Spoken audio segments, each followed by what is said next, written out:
found the question strange since simply opening the package could reveal what was inside. I hope you didn't say that, Jackie, because, that's perceived as being feisty, right? Oh, Dada.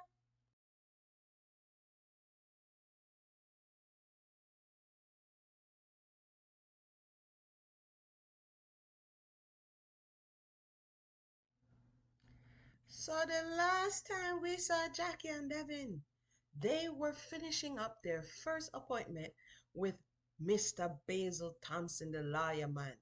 They are now in the money, so to speak, and Jackie has been listed on Mr. Carlton's will as the person that Devin not only needs to marry, but stay married to for 10 years as they live in this house that they have been bequeathed.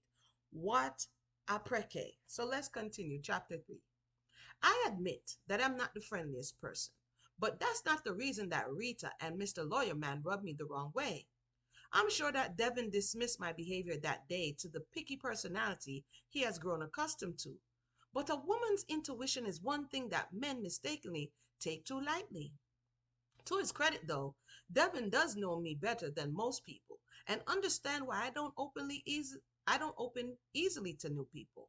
To be honest, I don't really understand the appeal of having a wide circle of friends. Loner, are we, Jackie? Okay. I learned early on that having a lot of friends was not going to be a big part of my life. Oh no, Jackie, I could tell a sad story now. Friends? You don't need friends. Look, see our brother and sister. They're good enough. This was my parents' mantra. I often wondered why they had such an aversion to the F word. Friend. You ever grew up with parents? What? Friend? The F word, right? It was almost as if some childhood experience of untrustworthy friends played over and over like a broken record in their heads. Every time the word was mentioned, they frowned. I wondered about who I wondered about who could give me better insight into why they were that way. I considered my grandparents, but I reasoned that they would probably just repeat what seemed to be our family motto. The first time I realized this was going to be a problem, I was around 9, and a little girl named Sila befriended me. Here comes the trauma. How many people have growing up trauma in Caribbean households? Just traumatizing the little penis. So look at the little innocent 9-year-old non-scornful Jackie. Make we see what happened to her now. She says, how many people got stories though? We sat beside one another in class, ate lunch together, and giggled while watching the boys during recess. Oh boy, yeah, watch, boy. Sela was a thoughtful girl and very kind. Her mother was our local celebrity chef. She was known as Chef Sebastian, and she would often make surprise trips to our class, giving each one of us her famous chocolate chip cookies. Oh boy. Yeah, take food from people. One day, Miss Sebastian brought us a special treat and gave everyone extra cookies to take home to their family. Sila gave me my bag to me with a card attached. You bring home things from school? I'm sorry, y'all. Can you see the drama?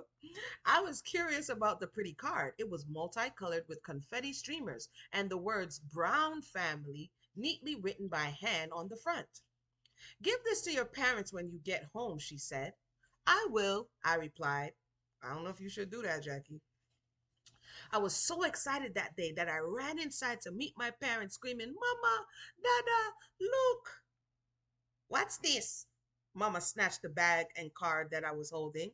I found the question strange since simply opening the package could reveal what was inside. I hope you didn't say that, Jackie, because, that's perceived as being feisty, bright. Oh, Dada. It says here, open it, not dear, urged Dada. Mama struggled to open the envelope neatly along the flap without tearing it. When she finally did, she removed a delicate looking card and began shrieking, Invite? What kind of thing this? Why is the good looked at as bad and the bad looked at as good? Why is she shrieking? It was a cordial invitation to an opening celebration for the new cafe Sila's family bought downtown. I could smell the cookies and my mouth salivated as I imagined waiting to be offered one. Then Mama opened the bag. Cookie? She barked in disgust. You don't need any cookie. I will hold on to these.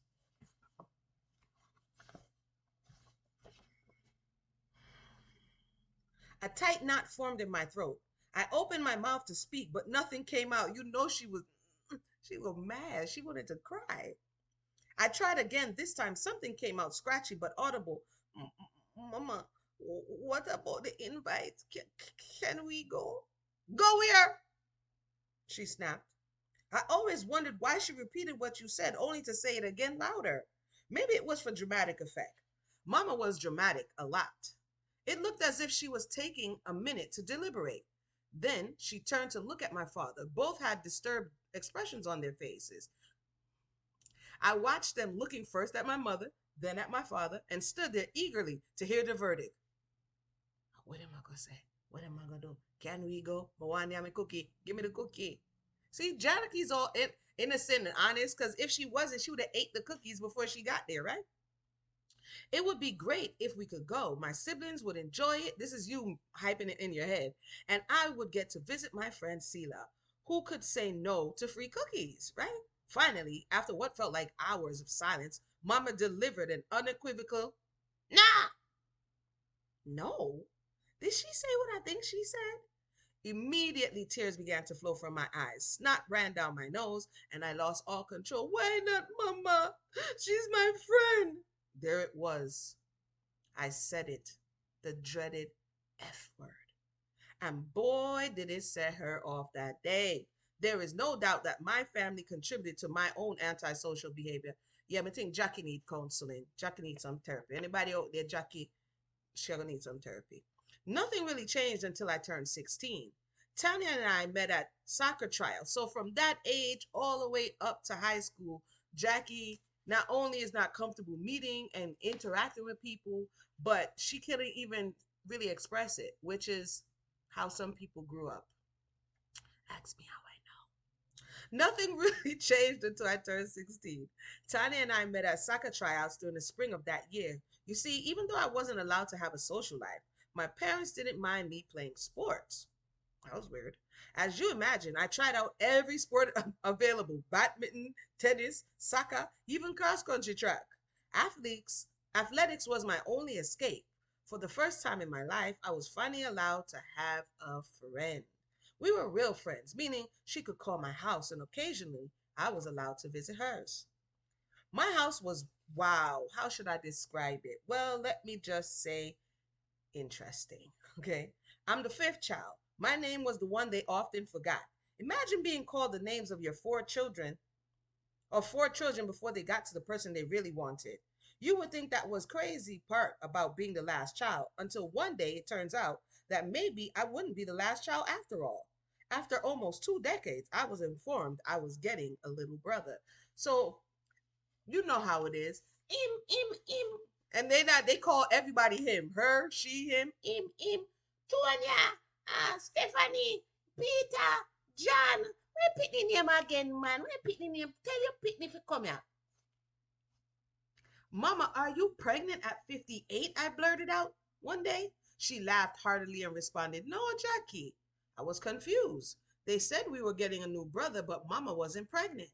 Dada sat me down and explained they were adopting a young boy who needed a loving home. Now that all their own children were nearly grown, they decided to adopt a young boy in need, give him some structure and a safe place to live. See, so they're trying to make up for it on the other side, right? Maybe they were excessive with it for whatever their reasonings were. And sometimes we have parents or grandparents who may be excessive, but we don't know what was the catalyst. What was the reasoning? How did they arrive at being so overly protected in this area? And sometimes the children don't know, and we just grow up not knowing, right? Our house ran like a military base. House chores were delegated so that every member of the family shared in the responsibility of its upkeep. No wonder Jackie was so scornful at the lawyer's office, because it did dirty, right? It says there was never an excuse for the home to be untidy. The boys oversaw sweeping the yard and taking out the trash every night, and the girls each took a week on bathroom duty. When my sisters left home, I picked up their dishwashing days: Tuesday, Thursday, and Sunday. The bathroom chores fell on me alone. Do you have any idea what it feels like to clean up after a house full of people? So they didn't even let nobody else clean the bathroom? OD. It seems that no matter how old your brothers get, They still can't seem to aim straight, just pissing everywhere, all over the floor. That's inappropriate. They needed to clean that. Nothing makes you want to move out like cleaning toilets decorated with pee drops every week. I mean, how hard is it to lift and flush?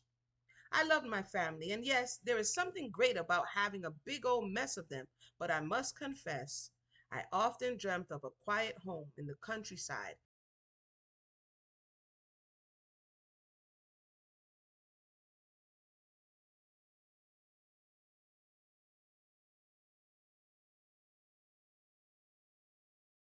So we got a little insight on Jackie, right? A little backstory of why she was a little uptight, a little, A-type personality, a little scornful in the office, a little unyielding, and why Devin has the ability to kind of calm her down, right? Because she's a little tightly wound. And that was an interesting background. Her family,